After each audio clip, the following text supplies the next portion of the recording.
नमस्कार। आज का विषय है शब्दों का भंडार। हमारे हिंदी भाषा में शब्दों का बहुत बड़ा भंडार होता है और ये शब्द जो होते हैं ये अर्थ के आधार पर शब्द अलग अलग भागों में बटे होते हैं। जैसे देखिए समानार्थी शब्द, समानार्थी शब्द को ही पर्यायवाची शब्द भी कहा जाता है। विपरीतार्थक शब्द, विपरीतार्थक शब्द को विलोम शब्द कहा जाता है। और अनेकार्थी शब्द, जैसे एक से अधिक अर्थ देने वाले शब्दों को अनेकार्थी शब्द कहा जाता है। समरूपी भिन्नार्थक शब्द, समरूपी भिन्नार्थक शब्द वे शब्द होते हैं जो सुनने में एक जैसे लगते हैं किंतु उनके अर्थ अलग अलग होते हैं। ऐसे शब्दों को क्या कहा जाता है? समरूपी भिन्नार्थक शब्द कहा जाता है। ठीक है, तो सबसे पहले आइए हम विस्तार से जानते हैं समानार्थी शब्द के बारे में। समानार्थी शब्द वे शब्द होते हैं, जैसे कुछ शब्द ऐसे होते हैं कि जिनका अर्थ लगभग एक जैसे होता है। ठीक है, समानार्थी शब्द कहा जाता है। समान अर्थ देने वाले शब्दों को समानार्थी शब्द कहा जाता है। इन्हीं को ही पर्यायवाची शब्द भी कहा जाता है। क्या कहा जाता है? पर्यायवाची शब्द इन्हीं समानार्थी शब्दों को कहा जाता है। जैसे देखिए कुछ शब्द हमने लिया है, ठीक है, उदाहरण के तौर पर उसको आप देखिए समानार्थी शब्दों का उदाहरण है। जैसे देखिए आँख, आँख का समानार्थी शब्द है नेत्र, चक्षु, नयन, दृग। अब आप देखिए नयन का तात्पर्य भी आँख होता है, दृग का तात्पर्य भी आँख ही होता है और नेत्र का तात्पर्य आँख होता है, चक्षु का तात्पर्य आँख होता है। इस प्रकार से आँख के कितने समानार्थी शब्द हुए? यहाँ देखिए 4 समानार्थी शब्द हुए। ठीक है, इसी प्रकार से आप देखिए अगला लीजिए, अगला शब्द आग। देखिए आग एक शब्द लीजिए, अब इसके समानार्थी शब्द आप देखिए या इसके पर्यायवाची शब्द देखिए। आग का पर्यायवाची है अग्नि, अनल, पावक। अग्नि, अनल, पावक ये सब क्या है? ये सब आग के पर्यायवाची शब्द हैं। अगला शब्द लीजिए आसमान। आसमान का पर्यायवाची शब्द है आकाश, गगन, नभ, अंबर और व्योम। ये सब क्या है? आसमान के पर्यायवाची शब्द हैं। अगला शब्द है ईश्वर। ईश्वर का पर्यायवाची शब्द होगा भगवान, प्रभु, जगदीश, परमात्मा, परम पिता। ये सब क्या है? ये सब ईश्वर के पर्यायवाची शब्द हैं। अब देखिए अगला शब्द है कपड़ा। कपड़ा का पर्यायवाची शब्द है वस्त्र, वसन, अंबर, पट, परिधान। परिधान का मतलब भी कपड़ा होता है, पट का मतलब वस्त्र होता है, अंबर का मतलब वस्त्र होता है और वसन का मतलब भी वस्त्र होता है या कपड़ा होता है। ठीक है, वस्त्र तो वस्त्र है ही, कपड़ा इसका अर्थ होगा ही। आगे देखिए कमल। कमल का आप पर्यायवाची शब्द देखिए, कमल का पर्यायवाची शब्द होगा जलज, पंकज, नीरज, वारिज। ठीक है, इस प्रकार गंगा का पर्यायवाची शब्द देख लीजिए। गंगा का पर्यायवाची शब्द होगा भागीरथी, जाह्नवी, मंदाकिनी, सुरसर। ये सब क्या है? ये गंगा के पर्यायवाची शब्द हैं। अब देखिए सबसे महत्वपूर्ण आपके लिए होगा घर। ठीक है, घर जिसमें आप रहते हैं। ठीक है, इसका पर्यायवाची शब्द आप देखिए गृह, सदन, भवन, धाम, आलय, निकेतन। ये सब क्या है? घर के पर्यायवाची शब्द हैं। अगला शब्द है चाँद। चाँद का पर्यायवाची होगा चंद्रमा, शशि, राकेश, रजनीपत और मयंक। ये सब क्या है? चाँद के पर्यायवाची शब्द हैं। अगला शब्द है तालाब। तालाब के पर्यायवाची शब्द होंगे सरोवर, पोखर, जलाशय, तड़ाग। ये सब क्या है? तालाब के पर्यायवाची शब्द हैं। अगला शब्द लीजिए नदी। नदी का पर्यायवाची शब्द है सरिता, तटनी, तरंगड़ी, निर्झरड़ी। ये सब नदी के पर्यायवाची शब्द हैं। पक्षी जो अक्सर चहचहाते हैं उनका पर्यायवाची शब्द होगा खग, बिहग, पखेरु, नभचर। ये सब पक्षी के पर्यायवाची शब्द हैं। अब देखिए पर्वत। पर्वत का पर्यायवाची शब्द होगा पहाड़, गिरी, भूधर, नग, शैल। ये सब क्या है? ये पर्वत के पर्यायवाची शब्द हैं। अगला शब्द लीजिए पानी। पानी का पर्यायवाची शब्द जो है जल, नीर, अम्बु, वार, सलिल। ये क्या है? पानी के पर्यायवाची शब्द हैं। अगला शब्द है पृथ्वी। पृथ्वी की पर्यायवाची, पृथ्वी का पर्यायवाची आप देखिए या समानार्थी शब्द पृथ्वी का देखिए, जैसे धरा, धरती, वसुंधरा, वसुधा। ये सब पृथ्वी के समानार्थी शब्द हैं। अगला शब्द है फूल। फूल का समानार्थी शब्द क्या है? फूल का समानार्थी शब्द पुष्प, सुमन, कुसुम, प्रसून। ये क्या है? फूल के पर्यायवाची अथवा समानार्थी शब्द हैं। अगला शब्द है बादल। बादल का पर्यायवाची क्या है? बादल का पर्यायवाची है नीरद, जलधर, वारिद, मेघ और पयोधर। ये क्या है? ये बादल के पर्यायवाची शब्द हैं। अब आइए कुछ और उदाहरण देखते हैं। जैसे देखिए कुछ और उदाहरण में बेटा। बेटा को ले लीजिए आप।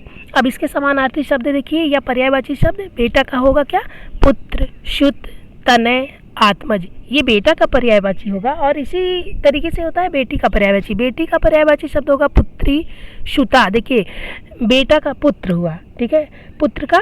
अब यहाँ देखिए कुछ कुछ पर्यायवाची शब्द आपको शब्दों का विलोम करने से भी प्राप्त हो जाता है। जैसे बेटा का पर्यायवाची पुत्र है और बेटी का पर्यायवाची पुत्री है। बेटा का पर्यायवाची श्रुत है तो बेटी का पर्यायवाची सुता है, ठीक है। इस प्रकार से देखिए बेटा का पर्यायवाची तनय है और बेटी का पर्यायवाची क्या है, तनया है। बेटा का पर्यायवाची आत्मज है तो बेटी का पर्यायवाची क्या है, आत्मजा है। इस प्रकार से देखिए मनुष्य का पर्यायवाची शब्द या समानार्थी शब्द, देखिए समानार्थी शब्द जैसा कि हमने ऊपर आपको पहले बताया कि जो शब्द समान अर्थ देते हैं, जैसे जिन शब्दों का अर्थ लगभग एक जैसे होता है या एक समान होता है, उन्हीं को समानार्थी शब्द कहा जाता है और उन्हें ही पर्यायवाची शब्द कहा जाता है, ठीक है। अगला शब्द देखिए मनुष्य। मनुष्य का समानार्थी होगा नर, मानव, आदमी, मनुज। ये मनुष्य का समानार्थी अथवा पर्यायवाची शब्द होगा। अगला है माता। माता का पर्यायवाची शब्द होगा माँ, जननी, अम्मा, अम्मा। ये क्या है, माता का पर्यायवाची शब्द है। एक शब्द है राक्षस। राक्षस का पर्यायवाची शब्द होगा दैत्य, दानव, असुर, निशाचर। ये राक्षस का पर्यायवाची शब्द होगा। अगला शब्द है राजा। राजा का पर्यायवाची शब्द होगा नृप। नृप का तात्पर्य भी राजा होता है। नरेश का अर्थ भी राजा होता है। सम्राट का अर्थ भी राजा होता है और भूपति का अर्थ भी राजा ही होता है, ठीक है। अब देखिए अगला शब्द रात। रात का पर्यायवाची क्या होगा या समानार्थी शब्द रात का क्या होगा। रात का देखिए निशा। निशा का तात्पर्य रात्रि से ही है, ठीक है, रात से है। और रात्रि, रजनी, यामिनी ये सब रात के पर्यायवाची या समानार्थी शब्द हैं। अगला शब्द है वन। वन का तात्पर्य होगा जंगल, कानन, विपिन, अरण्य, ठीक है, और यही इसके समानार्थी शब्द होंगे। वायु। वायु का तात्पर्य होगा हवा, पवन, शमीर, अनिल, ठीक है, यही इसके क्या है, पर्यायवाची शब्द हैं। सर्प का पर्यायवाची देखिए, सर्प का पर्यायवाची है सांप, विस्तर, भुजंग, अहि। ये क्या है, सांप के पर्यायवाची हैं। अगला शब्द है समुद्र। समुद्र के पर्यायवाची शब्द हैं सागर, जलद, वारिद, रत्नाकर, उदधि। ये समुद्र के पर्यायवाची शब्द हैं। अगला शब्द है सिंह। सिंह का पर्यायवाची शब्द होगा शेर, केसरी, मृगराज, मृगपत, शार्दूल। ये सिंह के पर्यायवाची शब्द हैं। अगला शब्द है सूरज। सूरज का पर्यायवाची शब्द होगा सूर्य, रवि, भानु, दिनकर, दिवाकर। ये सब क्या है, सूर्य के पर्यायवाची शब्द हैं या सूरज के पर्यायवाची शब्द हैं। अगला शब्द है हाथी। हाथी का पर्यायवाची शब्द होगा गज, हस्ती, कुंजर, मतंग, द्वीप। ये सब क्या है, हाथी के पर्यायवाची शब्द हैं। इसी प्रकार से हमने आपको पूरा पर्यायवाची शब्द बताया, ठीक है, या समानार्थी शब्द जिन्हें कहा जाता है उनके बारे में हमने विस्तार से बताया, जो आपके परीक्षा की दृष्टि से अत्यंत ही महत्वपूर्ण है। तो हम आशा करते हैं कि आपको अच्छे से समझ में भी आया होगा। अगर आप इस वीडियो को देख रहे हैं और आपको वीडियो पसंद आ रहा है तो आप वीडियो को एक लाइक ज़रूर करिएगा, अपने दोस्तों में शेयर करिएगा। और अगर पहली बार इस चैनल पर वीडियो देख रहे हैं तो इस चैनल को सब्सक्राइब जरूर करिएगा, ठीक है। आगे आइए, देखिए आगे देखते हैं हम विलोम शब्द क्या है। पहले हमने आपको बताया समानार्थी शब्द क्या है। देखिए अब आइए देखते हैं कि विलोम शब्द क्या है। जो हमने आपको बताया है उदाहरण में कि हमारे हिंदी भाषा में बहुत बड़ा शब्दों का भंडार होता है, ठीक है, और ये भंडार अर्थ के आधार पर, ये सारे जो शब्दों का भंडार होता है ये अलग अलग भागों में बटे होते हैं। तो पहले हमने आपको क्या बताया है, पहले हमने आपको समानार्थी शब्द या पर्यायवाची शब्दों के बारे में बताया है। अब हम आपको विलोम शब्द के बारे में बताएंगे। तो आइए देखते हैं विलोम शब्द क्या है। विलोम शब्द कुछ ऐसे शब्द होते हैं जो विपरीत अर्थ देते हैं, ठीक है। कुछ शब्द ऐसे होते हैं जो विपरीत अर्थ वाले होते हैं, ठीक है, और विपरीत अर्थ वाले शब्द विलोम शब्द या विलोमार्थी शब्द कहलाते हैं। इन्हें विलोम शब्द को ही विपरीतार्थक शब्द भी कहा जाता है या विलोमार्थी शब्द भी कहा जाता है, अथवा विलोम शब्द तो ये कहे ही जाते हैं, ठीक है। अब कुछ उदाहरण इनका हमने लिया है, उसको आप देख लीजिए। जैसे देखिए विलोम शब्द के उदाहरण में यहाँ देखिए विलोम शब्द है, जैसे देखिए कुछ शब्द है और शब्दों का विलोम है। जैसे आश्रित। आश्रित शब्द का विलोम क्या होगा, तो आश्रित का विलोम होगा निराश्रित, ठीक है। आश्रित मतलब किसी को आसरा देना या किसी और निराश्रित मतलब किसी को आसरा न, मतलब सहारा ना देना। आश्रय मतलब आसरा देना अथवा सहारा देना। निराश्रित का तात्पर्य होगा कि बिल्कुल सहारा ना देना। ठीक है, तो आश्रित का विलोम या विपरीतार्थक जो होगा वो निराश्रित होगा। अनुज, अनुज का विलोम होगा अग्रज। अनुपस्थित, अनुज का मतलब होगा छोटा, अग्रज का मतलब होता है क्या, बड़ा। ठीक है, तो ऐसे शब्द हैं जैसे जो शब्द हैं उनका विपरीत अर्थ जो दूसरा शब्द देता है तो उसे ही विलोमार्थी शब्द या विपरीतार्थक शब्द अथवा विलोम शब्द कहा जाता है। हमने ऊपर आपको पहले ही बता दिया है। ठीक है, जैसे देखिए अनुपस्थित, अनुपस्थित का विलोम होगा उपस्थित। दुराचारी, दुराचारी मतलब गलत आचार वाला। और सदाचारी इसका विपरीतार्थक शब्द होगा, इसका तात्पर्य होगा अच्छे आचार वाला। ठीक है, सद मतलब अच्छे, आचार्य मतलब आचार वाला। अमृत का होगा विष। उत्थान का विलोम होगा पतन। अल्पायु का विलोम होगा दीर्घायु। अवनति का विलोम होगा उन्नत। कृतज्ञ का विलोम क्या होगा, कृतज्ञ। ये परीक्षा की दृष्टि से आपके बहुत ही महत्वपूर्ण है। ठीक है, आकाश का विलोम होगा पाताल। इस प्रकार से देखिए कुछ और उदाहरण हमने लिया है। जैसे देखिए शब्द है जीवन, इसका विलोम शब्द होगा मरण। शब्द है आहार, इसका विलोम शब्द होगा निराहार। शब्द है इच्छा, इसका विलोम शब्द क्या होगा, अनिच्छा। शब्द है अपमान, इसका विलोम शब्द होगा असम्मान। ठीक है, शब्द है उत्तीर्ण, उत्तीर्ण मतलब पास हो जाना। अनुत्तीर्ण मतलब फेल हो जाना, उत्तीर्ण ना होना। ठीक है, उदय, उदय का अस्त होता है। उदय मतलब उगना होता है, अस्त मतलब डूबना होता नहीं, सूर्योदय हो गया। ठीक है, तो सूर्योदय मतलब सूर्य निकल गया, सूर्य का उदय हो गया। और अस्त सूर्यास्त हो गया, फिर कहा जाता है ना सूर्यास्त हो गया, तो सूर्य का अस्त हो गया मतलब सूर्य डूब गया। ठीक है, उधार का नगद होता है। उपकार का अपकार होता है। परतंत्र का स्वतंत्र। परतंत्र, परतंत्र का तात्पर्य होगा कि किसी के अधीन। ठीक है, परतंत्र, पर मतलब पराये के, तंत्र मतलब अधीन। ठीक है, स्वतंत्र, स्व मतलब अपने, तंत्र मतलब अधीन, जो अपने अधीन हो, जो किसी के अधीन ना हो। क्रय का विलोम होगा विक्रय। ठीक है, इस प्रकार से कुछ और उदाहरण हमने लिया है। देखिए शब्द है आस्तिक, आस्तिक का विलोम शब्द होगा नास्तिक। देव शब्द का विलोम शब्द होगा दानव। धर्म का विलोम शब्द होगा अधर्म। ठीक है, नकली का विलोम होगा असली। निकट का विलोम शब्द होगा दूर। न्याय का विलोम शब्द होगा अन्याय। और देखिए पाप, पाप का विलोम शब्द क्या होगा, पुण्य। पवित्र का विलोम शब्द क्या होगा, अपवित्र। और प्रश्न का विलोम शब्द होगा उत्तर। पूर्ण का विलोम क्या होगा, अपूर्ण। इस प्रकार से देखिए इन शब्दों के विपरीतार्थक शब्द यही हैं। ठीक है, जिनको उदाहरण के माध्यम से हमने आपको बताया है। तो ये जो शब्द हैं आपके, देखिए ये जो शब्द हैं ये हमने आपको जो बताया है कि इन शब्दों का जो विपरीत अर्थ दे, ठीक है, उसको विपरीतार्थक शब्द अथवा विलोमार्थी शब्द अथवा विलोम शब्द कहते हैं। तो देखिए इन सभी शब्दों का ये विपरीत अर्थ दे रहा है, जो इनका अर्थ होता है उससे विपरीत इसका अर्थ हो रहा है इन शब्दों का। इसलिए ये सारे शब्दों के ये विलोम शब्द हुए। ठीक है, इस प्रकार से विलोम शब्द हमने आपको समझाया और हम उम्मीद करते हैं कि आपको अच्छे से समझ में भी आया होगा। ठीक है, कुछ और शब्दों को हमने लिया है, विपरीतार्थक शब्दों के कुछ और उदाहरण को हमने लिया है। हाँ, इस वीडियो में हमने विलोम शब्दों के को लिया है, इसलिए ऐसे शब्दों को हमने यहाँ चुना है। ठीक है, जो आपके लिए परीक्षा की दृष्टि से अत्यंत ही उपयोगी हैं। जैसे देखिए शब्द है आदि, इसका विलोम शब्द होगा अंत। आशा का विलोम होगा निराशा। मौखिक का विलोम होगा लिखित। रक्षक का विलोम होगा भक्षक। रक्षक का तात्पर्य क्या होता है, रक्षा करने वाला। और भक्षक का तात्पर्य क्या होता है, ना रक्षा करने वाला या उसको मिटा देने वाला। ठीक है, राजा का विलोम होगा रंग। लाभ का विलोम शब्द होगा हानि। विद्वान का विलोम शब्द होगा मूर्ख। विधवा का विलोम शब्द होगा शधवा। विषम का विलोम शब्द होगा शम। संधि का विलोम शब्द होगा क्या, विग्रह। ठीक है, इसी प्रकार से देखिए जड़ का विलोम शब्द होगा, जड़ का विलोम शब्द क्या होगा, जड़ का विलोम शब्द होगा चेतन। जटिल का विलोम शब्द होगा सरल। सगुण का विलोम शब्द होगा निर्गुण।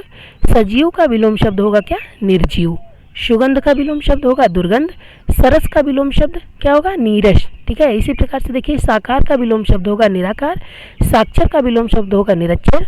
और सुपुत्र का विलोम क्या होगा, कुपुत्र। और सुयस का विलोम शब्द होगा अपयस। ठीक है, इसी प्रकार से देखिए कुछ और उदाहरण हैं। जैसे देखिए मानवता का विलोम शब्द होगा दानवता। मित्र का होगा शत्रु। सौभाग्य का दुर्भाग्य। सरल का कठिन। स्वदेश का विदेश। स्वर्ग का नरक। स्वाधीन का पराधीन। स्वीकृत का अस्वीकृत। हर्ष का विलोम शब्द क्या होगा? शोक। हर्ष का मतलब क्या होता है? प्रसन्नता। शोक का मतलब क्या होता है? दुख। ठीक है। और हिंसा का क्या होगा? अहिंसा। इस प्रकार से परीक्षा की दृष्टि से जितने भी विलोम शब्द अत्यंत उपयोगी थे उनको हमने यहाँ आपको बताया है, उनका उदाहरण हमने यहाँ लिया था। अब आइए आगे देखते हैं कि अनेकार्थी शब्द क्या होते हैं। अनेकार्थी शब्द के बारे में अब आगे हम समझते हैं। ठीक है। विलोम शब्द के बारे में आपने समझ लिया और समानार्थी शब्द अथवा पर्यायवाची शब्द जिसे कहा जाता है उसके बारे में आपने समझ लिया। अब आइए देखते हैं अनेकार्थी शब्द क्या है। ठीक है, उसके बारे में जानते हैं। अनेकार्थी शब्द वे शब्द होते हैं जो एक से अधिक अर्थ देते हैं। ठीक है, इस प्रकार से एक से अधिक अर्थ देने वाले शब्दों को क्या कहा जाता है? अनेकार्थी शब्द कहा जाता है। जैसे देखिए उदाहरण के माध्यम से यहाँ कुछ शब्दों को हम आपको बता रहे हैं कि जो एक से अधिक अर्थ देने वाले हैं, ऐसे शब्दों को अनेकार्थी शब्द कहा जाता है। जैसे देखिए अंक। अंक का तात्पर्य क्या होता है? अंक का अर्थ होगा संख्या, अंक का अर्थ गोद भी होता है। ठीक है, एक ही शब्द के एक से अधिक अर्थ जब निकलने तो वहाँ क्या हो जाता है? अनेकार्थी शब्द हो जाता है। ठीक है, एक से अधिक अर्थ देने वाले शब्दों को ही क्या कहा जाता है? अनेकार्थी शब्द कहा जाता है। जैसे देखिए अक्षर। अक्षर, अक्षर का अर्थ होता है वर्ण। ठीक है, और नष्ट ना होने वाले को भी अक्षर कहा जाता है। अगला देखिए है अर्थ। अर्थ का अनेकार्थी शब्द है धन, प्रयोजन। कर का अनेकार्थी है कर, हाथ अथवा टैक्स। काल का अनेकार्थी शब्द है समय, मृत्यु। जड़ का अनेकार्थी शब्द है मूल अथवा मूर्ख। मूल का मतलब भी जड़ होता है और मूर्ख का तात्पर्य भी क्या होता है? जड़ ही होता है। अगला देखिए तीर है। तीर का अनेकार्थी शब्द है बाण, किनारा। ठीक है, इसी प्रकार से कुछ और उदाहरण हमने लिया है जिसको आप देखिए। जैसे देखिए वार। वार का अनेकार्थी शब्द होगा दिन, प्रहार। ठीक है, और दल। दल का अनेकार्थी होगा समूह अथवा पत्ता। पद का अनेकार्थी होगा पैर, ओहदा। पत्र का अनेकार्थी होगा पत्ता, चिट्ठी। बाल का अनेकार्थी होगा बालक और केस। बाल मतलब केस भी होता है, बाल का अर्थ बालक भी होता है। मत। मत का अनेकार्थी शब्द होगा मत, मतलब किसी काम को रोकने के लिए, जब रोकने के लिए भी कहा जाता है तो कहा जाता है मत। ठीक है, और जब किसी काम के लिए कोई सलाह लिया जाए, किसी से मशवरा, सलाह मशवरा किया जाता है तो उसको भी क्या कहा जाता है? मत कहा जाता है। जैसे राय। राय और नहीं दोनों मत का अनेकार्थी शब्द होगा। वर। अगला है वर। वर का अनेकार्थी होगा दूल्हा अथवा वरदान। वर का अनेकार्थी क्या होगा? दूल्हा भी होगा और वरदान भी होगा। इसी प्रकार से हमने आपको अनेकार्थी शब्द समझाया। जैसे इसी तरीके से आइए आप समरूपी जो शब्द होते हैं, समरूपी भिन्नार्थक शब्द, जो समान रूप से भिन्न अर्थ देने वाले शब्द होते हैं, ठीक है, उनके बारे में समझते हैं। समरूपी भिन्नार्थक शब्द ऐसे शब्द होते हैं, कुछ ऐसे शब्द जो सुनने में एक जैसे लगते हों। सुनेंगे आप तो आपको लगेगा कि वही एक ही शब्द है। ठीक है, सुनने में एक ही जैसे लगते हों लेकिन उनके अर्थ अलग अलग होते हैं। ऐसे शब्द समरूपी भिन्नार्थक शब्द कहलाते हैं। कैसे शब्द? जो सुनने में एक जैसे लगते हों किंतु उनके अर्थ क्या होते हैं? अलग अलग होते हैं। ऐसे शब्दों को समरूपी भिन्नार्थक शब्द कहा जाता है। जैसे देखिए उदाहरण के रूप में हमने कुछ शब्दों को लिया है यहाँ। ठीक है, जैसे देखिए अनल। अनल और अनिल सुनने में एक जैसे शब्द हैं। ठीक है, अनल और अनिल ये दोनों शब्द जो हैं ये सुनने में क्या है? एक जैसे शब्द हैं, लेकिन इनके अर्थ क्या हैं? अलग अलग हैं। अनल का अर्थ क्या होता है? आग, और अनिल का अर्थ क्या होता है? वायु। सुनने में देखिए अनल और अनिल, इसमें केवल देखिए ये हर्ष ई की मात्रा का अंतर आ रहा है। ठीक है, लेकिन इसका अर्थ बदल जा रहा है। अनल का तात्पर्य होगा आग और अनिल का तात्पर्य होगा वायु। ठीक है, इसी प्रकार से अगला शब्द लीजिए। अगला शब्द है अली और आली। अली का तात्पर्य होगा भौरा और आली का तात्पर्य क्या होता है? सखी। ठीक है, इसी प्रकार से देखिए एक और शब्द लिया है हमने, जैसे तरंग और तुरंग। तरंग का तात्पर्य होगा लहर और तुरंग का तात्पर्य क्या होगा?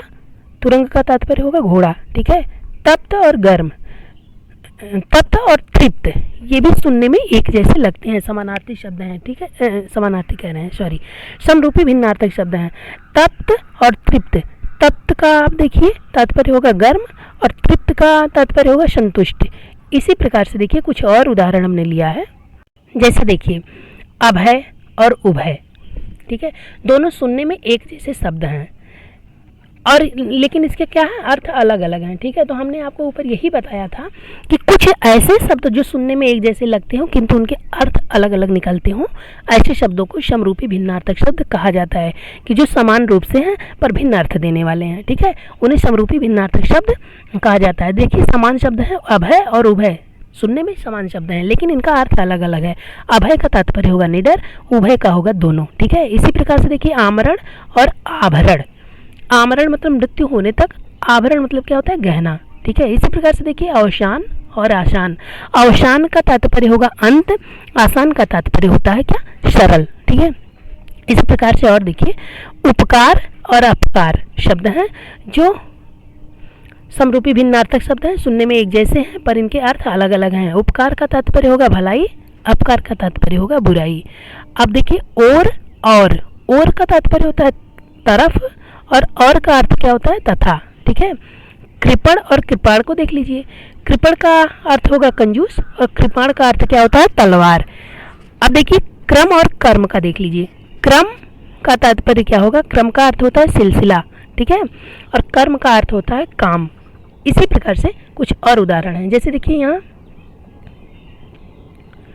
द्रव और द्रव्य। तो द्रव का तात्पर्य होगा तरल पदार्थ, जो तरल पदार्थ को द्रव कहा जाता है।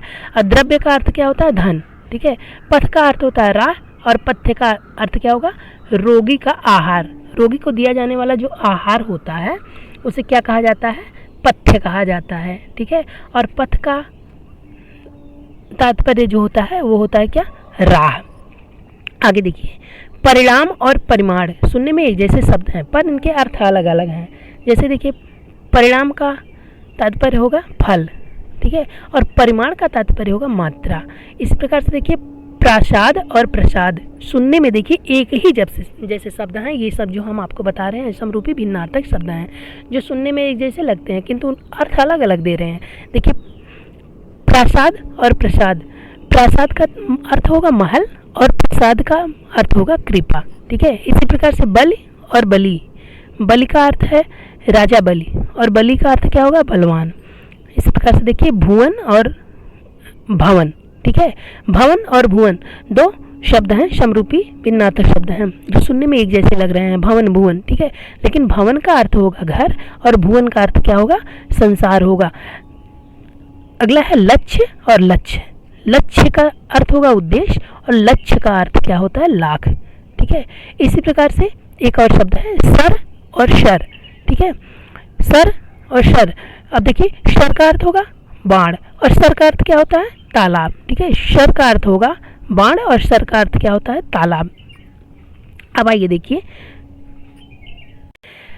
श्रुतिसम भिन्नार्थक शब्द किसे कहा जाता है। ठीक है, हमने आपको अभी तक जो बताया है, क्या बताया है, समरूपी भिन्नार्थक शब्द। ठीक है, और इसी को ही समरूपी भिन्नार्थक शब्दों को ही श्रुतिसम भिन्नार्थक शब्द भी कहा जाता है। इसको भी आप यहाँ जान लीजिए, श्रुतिसम भिन्नार्थक शब्द भी इन्हीं समरूपी भिन्नार्थक शब्दों को कहा जाता है। अब आगे देखिए, आगे हम आपको बताएंगे कि अनेक शब्दों के लिए एक शब्द, अनेक शब्दों के लिए एक शब्द जो होते हैं। अब देखिए कुछ ऐसे वाक्यांश होते हैं या कुछ ऐसे वाक्यांश या अनेक शब्दों के समूह के लिए एक शब्द प्रयुक्त किया जाता है। जैसे देखिए कुछ बड़ा वाक्यांश है, उसके लिए एक ही शब्द, छोटा सा शब्द प्रयोग कर लिया जाता है और पूरे वाक्य की वह शब्द पूर्ति करता है। ठीक है, पूरे वाक्य का पूर्ति वही सब एक शब्द करता है। अब देखिए जैसे कुछ वाक्यांश यहाँ हमने लिया है और उसको हमने यहाँ उदाहरण के तौर पे लिया है। अब आइए उसको आप लोग भी देखिए। जैसे देखिए शब्द है अद्वितीय। ठीक है, शब्द क्या है, अद्वितीय। अद्वितीय का अब वाक्यांश देख लीजिए, जिसके समान कोई दूसरा ना हो, जिसके समान कोई दूसरा ना हो उसे एक शब्द में कैसे आप लिखेंगे, अद्वितीय। ठीक है, अगला है जो गिना ना जा सके, जो गिना ना जा सके इसके लिए एक शब्द है अगणित। क्या है, अगणित, मतलब जिसकी गणना ना की जा सके। ठीक है, ईश्वर में आस्था रखने वाला, ईश्वर में आस्था रखने वाला क्या होता है, आस्तिक। जो उपकार मानता हो उसे क्या कहा जाएगा, कृतज्ञ। और जो उपकार नहीं मानता हो उसे क्या कहा जाता है, कृतज्ञ कहा जाता है। आकाश में उड़ने वाले को क्या कहा जाता है, नभचर। आकाश को चूमने वाले को क्या कहा जाता है? गगनचुंबी। जिसे गुप्त रखा जाए वह क्या है? गोपनीय। जिसकी 4 भुजाएं हो वह क्या है? चतुर्भुज।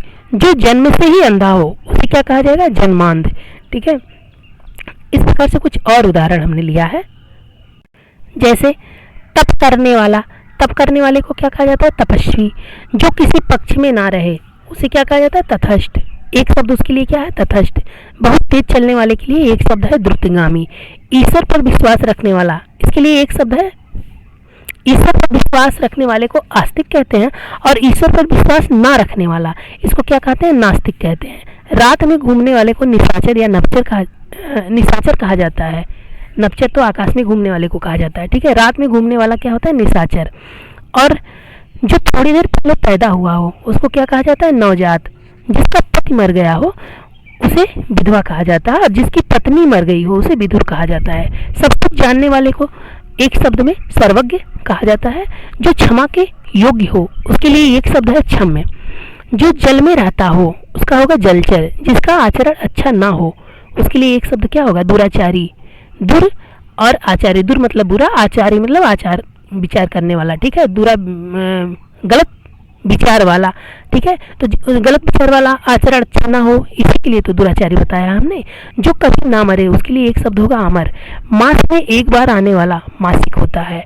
जिसे बहुत कम ज्ञान हो उसे क्या कहा जाता है? अल्पज्ञ। जानने की इच्छा रखने वाला, इसके लिए प्रयुक्त एक शब्द है जिज्ञासु। जिसका आकार ना हो निराकार होगा। दया करने वाला इसका होगा दयालु। जिसे कभी बुढ़ापा ना आए उसका एक शब्द क्या होगा? अजर। सत्य बोलने वाला सत्यवादी होता है। आज्ञा का पालन करने वाला आज्ञाकारी होता है। ठीक है, इसके लिए एक शब्द जो प्रयोग किया जाता है आज्ञा का पालन करने वाला, उसको क्या कहा जाएगा? आज्ञाकारी। इस प्रकार से हमने आपको इस वीडियो में शब्दों का भंडार पूरा पाठ विस्तार पूर्वक समझाया, जिसमें समानार्थी शब्द, विलोम शब्द, अनेकार्थी शब्द, समरूपी भिन्नार्थक शब्द और अनेक शब्दों के लिए एक शब्द। ठीक है, ये सारे टॉपिक को हमने आपको विस्तार पूर्वक यहाँ समझाया। हमें पूरा उम्मीद है कि आपको अच्छे से समझ में ज़रूर आया होगा। अगर वीडियो आपको पसंद आया तो वीडियो को लाइक ज़रूर करिए, अपने दोस्तों में शेयर करिए। अगर इस चैनल पर पहली बार वीडियो देख रहे हैं तो चैनल को सब्सक्राइब जरूर करिए। अब आइए देखते हैं इस पाठ पर आधारित कुछ प्रश्न उत्तर हैं। ठीक है, उनके बारे में यहाँ देखते हैं। इस पाठ पर आधारित कुछ प्रश्न दिए गए हैं जिनका उत्तर भी हम देखते हैं। जैसे प्रश्न है यहाँ देखिए, उत्तर बताइए। प्रश्न दिया है, उत्तर बताइए। समानार्थी शब्दों को और किस नाम से जाना जाता है? समानार्थी शब्दों को और किस नाम से जाना जाता है? तो हमने आपको पहले ही बताया है कि समानार्थी शब्द पर्यायवाची शब्द के नाम से भी जाने जाते हैं। ठीक है, और फिर अगला प्रश्न दिया है, विलोम शब्द को और किस नाम से जाना जाता है? विलोम शब्द को विलोमार्थी अथवा विपरीतार्थक, विपरीत अर्थ देने वाले शब्द के नाम से जाना जाता है। अगला प्रश्न है खा वाला, लिखने के बारे में लिखित कौशल के प्रश्नों को आप देखिए। प्रश्न है, समानार्थी शब्द किसे कहते हैं? तो समानार्थी शब्द जिन शब्दों के अर्थ लगभग एक जैसे होते हैं उन्हें समानार्थी शब्द कहा जाता है।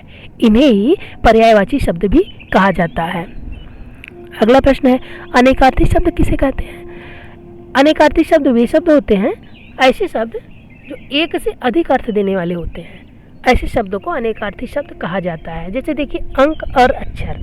अंक का अर्थ होगा संख्या अथवा गोद, और अक्षर का क्या होगा अर्थ? वर्ण अथवा नष्ट न होने वाले को भी अक्षर कहा जाता है। अब अगला प्रश्न देखिए, इन शब्दों के 3 समानार्थी शब्द लिखिए। जैसे देखिए दिया है बादल।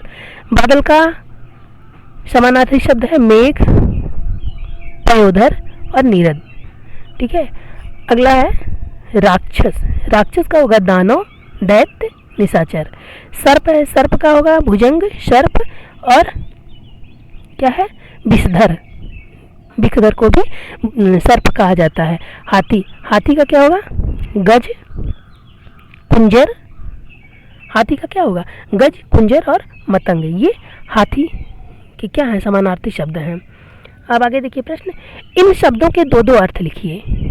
शब्द दिया है काल, जड़, वर, दल। ठीक है, तो काल का 2 अर्थ लिखना है, समय और मृत्यु। ठीक है। जड़ का होगा मूर्ख और मूल, वर का होगा दूल्हा और वरदान, दल का होगा समूह और पत्ता, ठीक है। इस प्रकार से देखिए सोचने की बारी भाषा कौशल के प्रश्न हैं, जिनमें इन शब्दों के लिए एक उचित शब्द चुनिए, ठीक है। एक वाक्यांश के लिए एक शब्द जो हमने आपको समझाया है, एक पूरे वाक्यांश के लिए जो एक शब्द होता है, ठीक है, उसके लिए उचित शब्द चुनना है। आकाश में उड़ने वाला, अब यहाँ देखिए ऑप्शन में 2 दिया है, गगनचुंबी और नभचर। तो आकाश में उड़ने वाला क्या होगा? नभचर। न मतलब आकाश, चर मतलब चलने वाला, ठीक है। आकाश में चलने वाला या विचरण करने वाला या उड़ने वाले को क्या कहा जाता है? नभचर कहा जाता है। और गगनचुंबी हमने आपको ऊपर उदाहरण में समझाया है, गगन को चूमने वाला गगनचुंबी कहलाता है, ठीक है। अब देखिए अगला दिया है उपकार मानने वाला। उपकार मानने वाले को क्या कहा जाएगा? जो उपकार मानता है उसको क्या कहा जाएगा? कृतज्ञ कहा जाता है, ठीक है। और जो उपकार नहीं मानता है उसको क्या कहा जाता है? कृतज्ञ कहा जाता है। ऊपर हमने आपको उदाहरण में बार बार समझाया है इस चीज़ को। आगे देखिए, जो क्षमा के योग्य हो वह क्या है? क्षम्य, ठीक है। और जो क्षमा करने वाला होता है उसे क्या कहा जाता है? क्षमाशील। जिसे बहुत कम ज्ञान हो उसे क्या कहा जाएगा? अल्पज्ञ। और जिसे सब कुछ आता है उसे क्या कहा जाएगा? सर्वज्ञ। जो सब कुछ का ज्ञाता है, सभी चीज़ों का ज्ञाता है, वो सर्वज्ञ है। और जिसे बहुत कम ज्ञान होता है वो क्या है? अल्पज्ञ है। अब यहाँ देखिए कुछ और हमने लिया है प्रश्न जो यहाँ है आपके इसी पाठ में, ठीक है। सही उत्तर चुनिए। सही उत्तर आपको चुनना है। सुपुत्र का विलोम शब्द क्या है? ऑप्शन में दिया है कुपुत्र, सुपात्र और कुपात्र, ठीक है। सुपुत्र का विलोम शब्द जो विपरीत अर्थ देते हैं उन्हें विलोम शब्द कहा जाता है। भिन्न अर्थ देने वाले शब्द को विलोमार्थी या विपरीतार्थक शब्द कहा जाता है, हमने ऊपर आपको बताया। तो सुपुत्र का विलोम शब्द क्या होगा? आप बताइए। सुपुत्र का विलोम शब्द होगा कुपुत्र, ठीक है। सुपात्र और कृपाण ये नहीं होगा, कुपुत्र होगा, सुपुत्र का कुपुत्र। अब देखिए यह शब्द वन का समानार्थी शब्द नहीं है। वह कौन सा शब्द है जो वन का समानार्थी शब्द नहीं है? जैसे देखिए जंगल, विपिन और पेड़। अब जंगल तो देखिए वन का समानार्थी है और विपिन भी है।